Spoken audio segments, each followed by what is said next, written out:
এটা আজকে আমার প্রথম কর্মদিবস। আমাদের ট্রাইব্যুনাল 2-এ আমাদের একটা মামলায় সাক্ষী আছে, আর একটা মিসেলিনিয়াস অ্যাপ্লিকেশন ছিল। সেখানে একজন আসামির পক্ষে তারা ওই আসামি ক্যান্সার আক্রান্ত বলে তারা জামিন নিয়েছিলেন, কিন্তু পরবর্তীতে মনে হয়েছে যে তারা যে পেপারসগুলো দাখিল করে বেলটা নিয়েছিলেন মানবিক কারণ দেখিয়ে, সেই পেপারসগুলো একটু ডাউটফুল। তো সেই কারণে আমরা প্রসিকিউশনের পক্ষ থেকে আমরা ট্রাইব্যুনালের নোটিশ এনেছি। ট্রাইব্যুনালও বিষয়টা উপলব্ধি করে এটা যে অর্ডারটা তারা বিল গ্রান্টিং অর্ডারটা যেটা করেছিলেন সেটা এভেন্স বলে বা এটা অ্যাডজনমেন্ট করেছিলেন, সেটা আজকে পর্যন্ত একজন আছে। আজকে আমি যেহেতু প্রথমবারের মতো এসেছি, আমি আজকে মাননীয় ট্রাইব্যুনালকে বললাম যে যেহেতু তাদের এই অ্যাপ্লিকেশনটা আমি দেখি নাই, এটার কন্টেন্টসটা আমাকে একটু বুঝতে হবে। যে পেপারসগুলো তারা সাবমিট করেছে, যেগুলো দিয়ে তারা জামিনটা নিয়েছিল, সেই পেপারসগুলোর যথার্থতা আমাকে একটু দেখতে হবে। সেই কারণে আমরা একটা অ্যাডজনমেন্ট চেয়েছিলাম। কোর্ট আগামী 3 তারিখ পর্যন্ত, মার্চের 2 তারিখ পর্যন্ত মার্চের 2 তারিখ পর্যন্ত অ্যাডজন করেছেন। ওই তারিখে ওই বিষয়ে শুনানি হবে। আর আরেকটি মামলায় সাক্ষী আছে, জব্দ তালিকার সাক্ষী, ওনারা সাক্ষী দিচ্ছেন, আমাদের অন্য প্রসিকিউটর দায়িত্ব পালন করতেছেন। এই হলো আজকে আদালতের কার্যক্রম। আর আপনারা যারা বলছেন যে আসলে আমার এই অফিসে আসার পরে যেহেতু আমার সহকর্মী, আমার অন্যান্য প্রসিকিউটর বন্ধুদের সাথে আমার আনুষ্ঠানিক পরিচয় কিংবা এই ট্রাইব্যুনালের সামগ্রিক কর্মকাণ্ডের বিষয়ে তাদের কাছ থেকে আমি বিস্তারিত অবহিত হয়েছি। আরও অনেক কিছু জানার বিষয় আছে। মূল বিষয়টা হচ্ছে যে আমরা একেবারেই আইন অনুযায়ী এই ট্রাইব্যুনালটা পরিচালিত হোক, এটা আমরা চাই, এবং এই ট্রাইব্যুনালের গতিশীলতা বৃদ্ধি হোক। আমরা চাই যে ট্রাইব্যুনালটা আরও বেশি গতিশীল হোক এবং আরও স্বচ্ছতার সাথে এই ট্রাইব্যুনালের কার্যক্রম পরিচালিত হোক, এটা আমরা চাচ্ছি। এই ট্রাইব্যুনালে আপনার জুলাই বিপ্লবের যে আকাঙ্ক্ষা, সে অনুযায়ী যাতে এই মামলাগুলোর যাতে দ্রুত বিচার নিষ্পত্তি হয়, সেগুলোর উপরে আমরা আলাপ আলোচনা করেছি। আমরা কিছু বিষয় আমরা ক্রাইটেরিয়া ঠিক করেছি যে আমরা কীভাবে প্রক্রিয়ায় কেসগুলো আমরা দ্রুত নিষ্পত্তি করানো যায়, এবং আমরা আশা করছি, আমরা একমত হয়েছি সবাই যে এই মামলাগুলো আমরা খুব দ্রুতই বিচার কার্য যাতে শুরু হয় সেই বিষয়ে আমরা প্রয়োজনীয় পদক্ষেপ নিব। আর যে বিষয়টা আছে যে আপনারা জানেন যে আমাদের ইতোমধ্যে 24টা মামলার ফর্মাল চার্জ দাখিল করা হয়েছে। 21টা মামলার ট্রায়াল অলরেডি চলছে 2টি ট্রাইব্যুনালে। এই মামলাগুলো সমন্বয় করা, ব্যক্তিগতভাবে আমি এই কেসগুলো বিষয়বস্তু যেহেতু আমি এখনও দেখি নাই, আমি তাদের সবাইকে বলেছি যে এই সবগুলো কেস আমার কাছে দাখিল করবে এবং আমি এগুলো সব দেখব। চার্জগুলো, ফর্মাল চার্জগুলো ঠিক হয়েছে কিনা, ইনভেস্টিগেশনগুলো যথার্থ হয়েছে কিনা, এগুলো সব কিছু আমি দেখব। যদি কোনো বিষয়ে আমার কাছে মনে হয় যে ইনভেস্টিগেশনটা প্রপার হয়নি, আমি বিশ্বাস করি হয়েছে সব কিছুই, এরকম কোনো ত্রুটি বিচ্যুতি যদি আমার কাছে পরিলক্ষিত হয়, তাহলে সেটা আইন অনুযায়ী যে পদক্ষেপ নিতে হয় সেই পদক্ষেপ নিব। আরও অন্যান্য বিষয়ে কিছু আলাপ আলোচনা হয়েছে যেগুলি আসলে আমরা পাবলিকলি প্রকাশ করছি না, সেটা যেগুলো আমাদের একেবারেই আভ্যন্তরীণ বিষয়। তো সেই বিষয়গুলো নিয়ে আলাপ আলোচনা হয়েছে। আশা করি শিগগির ইনশাল্লাহ আমাদের ট্রাইব্যুনালের আরও গতিশীল কার্যক্রম আপনারা দেখতে পাবেন, এবং আমরা একটা উল্লেখযোগ্যভাবে যাতে আমরা বিচারগুলো করতে পারি, ইনশাল্লাহ জাতির আকাঙ্ক্ষা অনুযায়ী যাতে আমরা বিচারগুলো করতে পারি, সে বিষয়ে আমরা সিদ্ধান্ত নিয়েছি।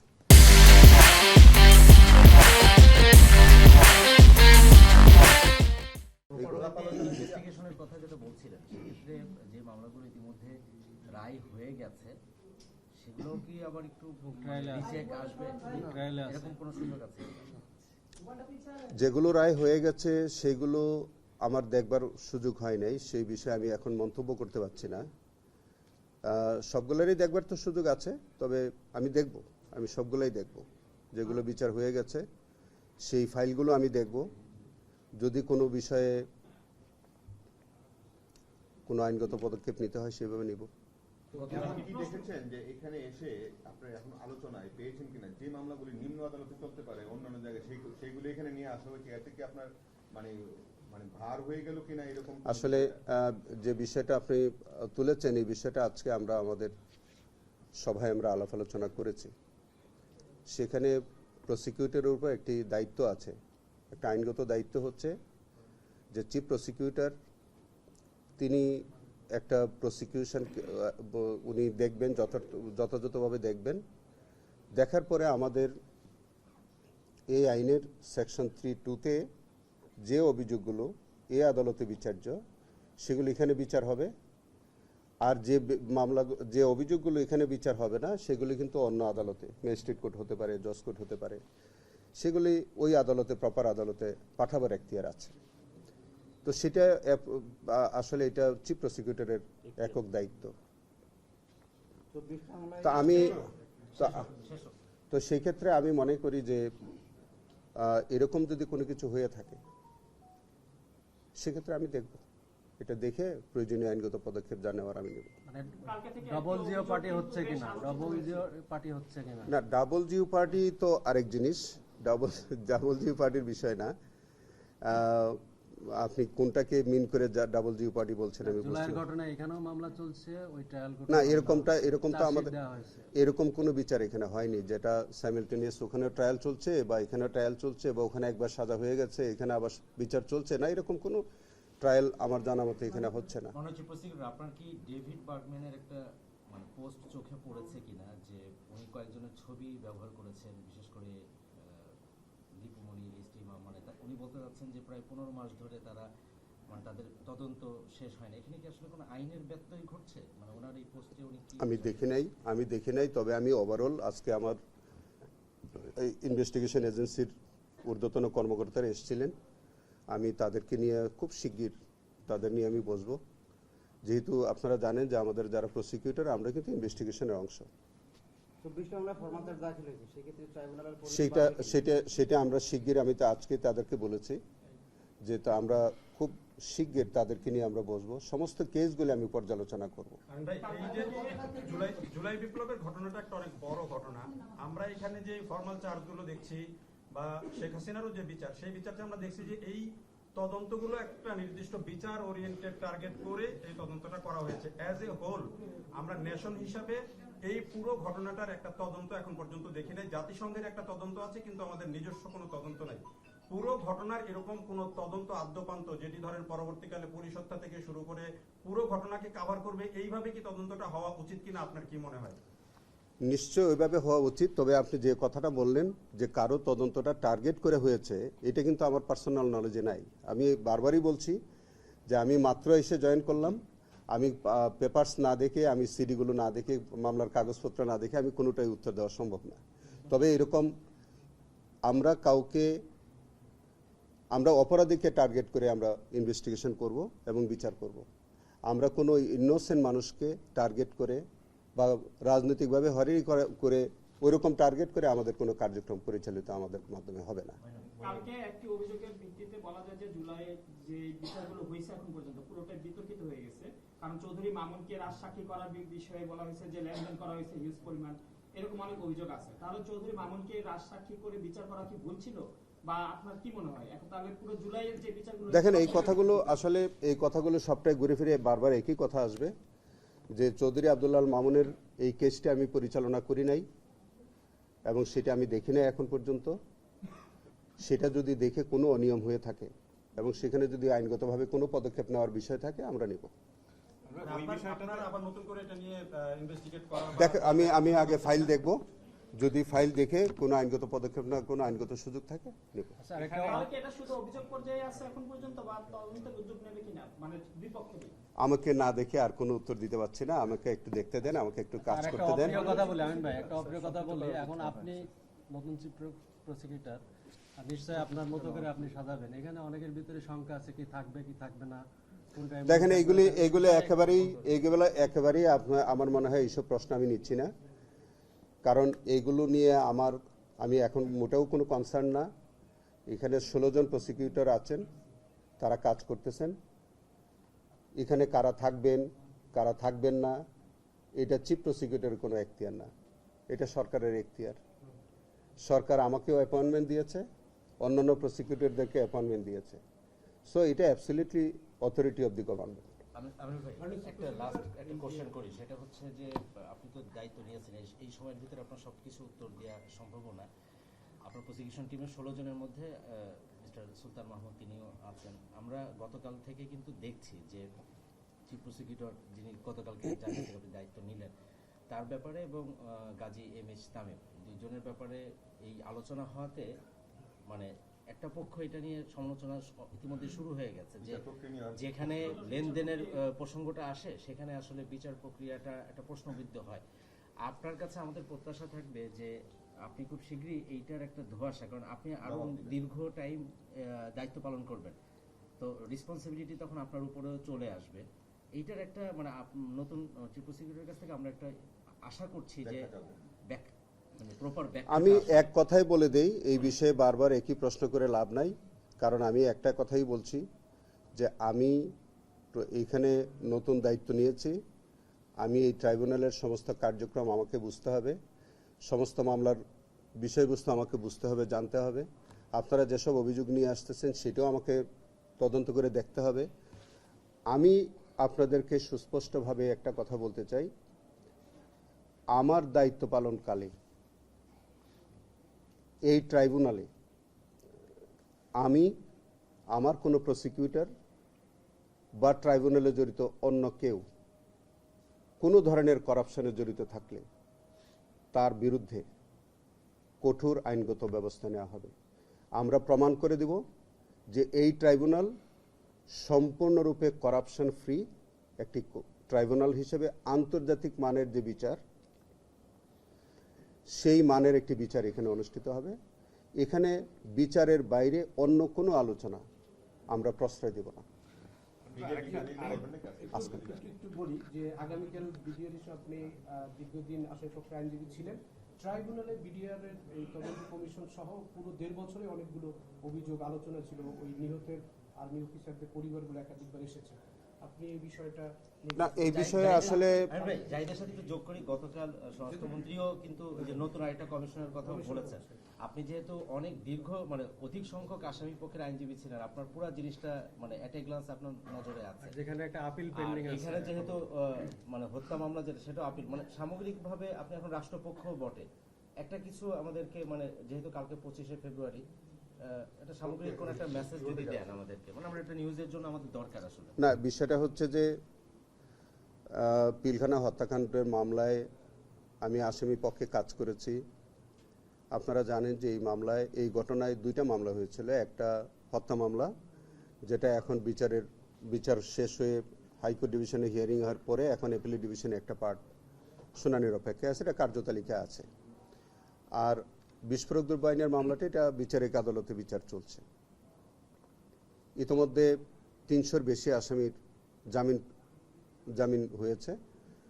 আমরা প্রত্যাশা করছি যে আরও যারা জামিন পাওয়ার মতো এরকম তাদেরও হয়তো জামিন হবে।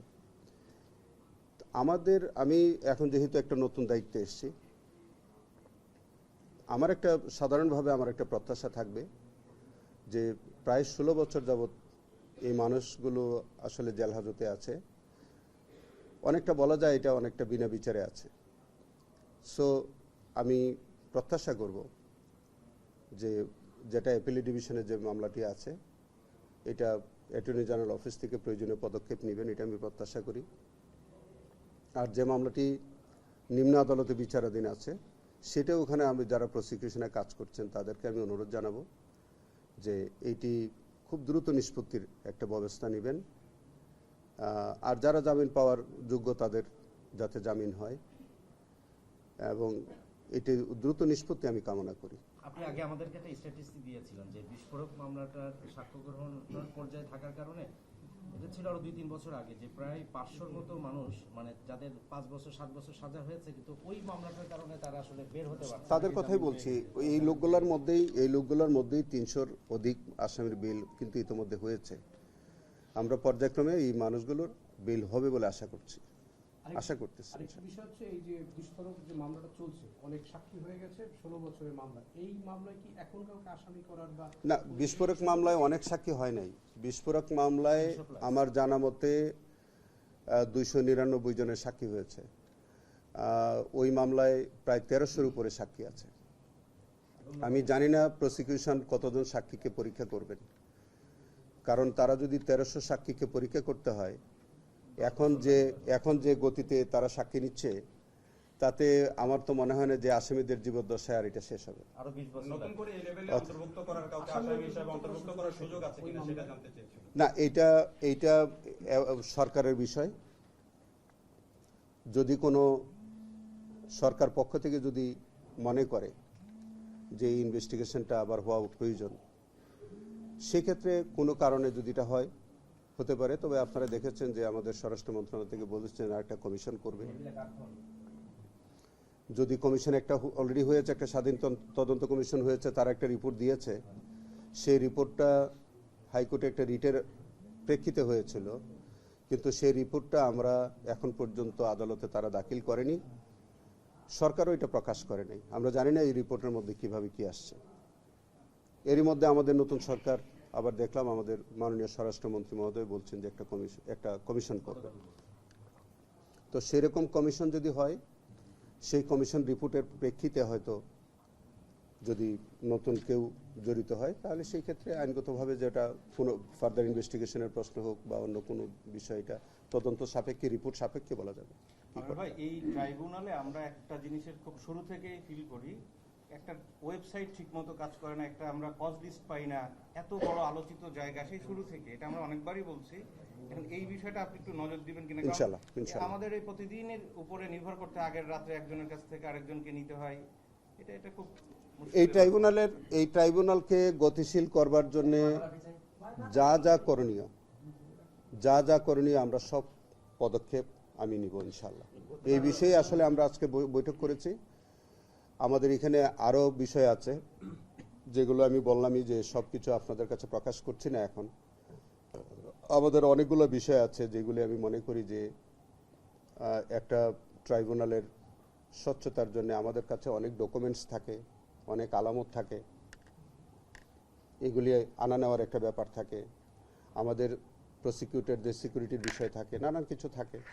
এই সব কিছু বিষয় নিয়ে আমরা সার্বিক কথা বলেছি আজকে, এবং আমি বুঝবার চেষ্টা করেছি সবার কাছ থেকে। তো আমি যেগুলো বিষয় বুঝেছি এবং সেই বিষয়ের উপরে যেগুলো সরকারের কাছে আমাদের বলার এগুলি আমরা বলবো। এবং এই প্রশাসনকে আপনি যেটা বলছেন যে ওয়েবসাইটে আপনার মামলার রেফারেন্স দেখা, এগুলি সব কিছুই আমরা আধুনিক মানে আপ টু ডেট করবার জন্য যা যা করার সব পদক্ষেপ আমরা খুব শিগগির নেব ইনশাআল্লাহ। কোনো দুর্বলতা বা কোনো অস্বচ্ছতা পেয়েছেন কিনা এখন পর্যন্ত, যেটুকু বুঝলেন আলাপ করে? কি যেমন মানে আপনি প্রসিকিউশন টিমের সাথে যে আলাপ করলেন, সেখানে কথা বলে মানে এতদিন যেভাবে রান করেছে, না, এটা আসলে বিষয়টা এরকম না। যেমন ধরেন আমি তো তাদের অনেকটা সাফল্যই দেখতে পাচ্ছি। কারণ হচ্ছে যে দেখেন 24টা মামলা ইতোমধ্যে ফর্মাল চার্জ তারা সাবমিট করেছেন, 21টা মামলা ট্রায়ালে আছে। এই সময়ের মধ্যে এতগুলো মামলা হচ্ছে, আমি খোঁজ নিয়ে দেখেছি আর অনেকগুলো মামলা ইনভেস্টিগেশনে আছে এবং তারা কাজ করে যাচ্ছে। এখন সেই কাজ করবার ক্ষেত্রে যদি কোনো ভুল ত্রুটি হয়, কোনো অনিয়ম হয়, সেটা আমরা দেখতে পারবো। কিন্তু একেবারে কাজ হয়নি বা এটা বলা ঠিক হবে না, এটা অবিচার হবে সবার প্রতি। কারণ হচ্ছে যে এই সময়ের মধ্যে 24টা মামলার ফর্মাল চার্জ দাখিল করা পর্যন্ত এটা একটা সময় সাপেক্ষ বিষয়। 21টা মামলা অলরেডি আমাদের ট্রায়াল চলছে।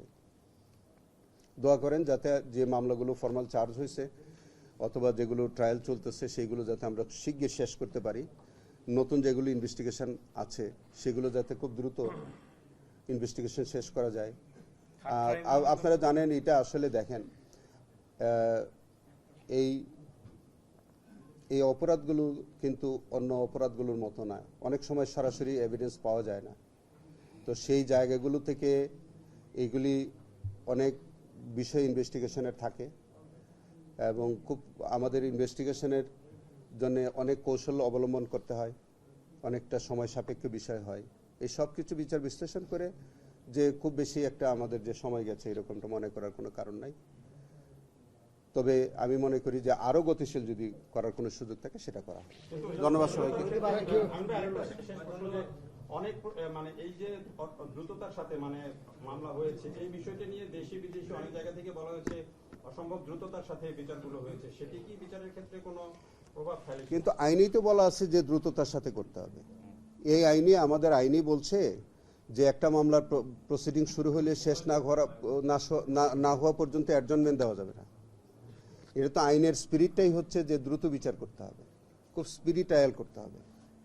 তো সেই ক্ষেত্রে মানুষের তো জন আকাঙ্ক্ষাও তো এই মামলা দ্রুত শেষ করা। আমরা যদি একটা মামলা দিনের পর দিন বছরের পর বছর নেই তখন তো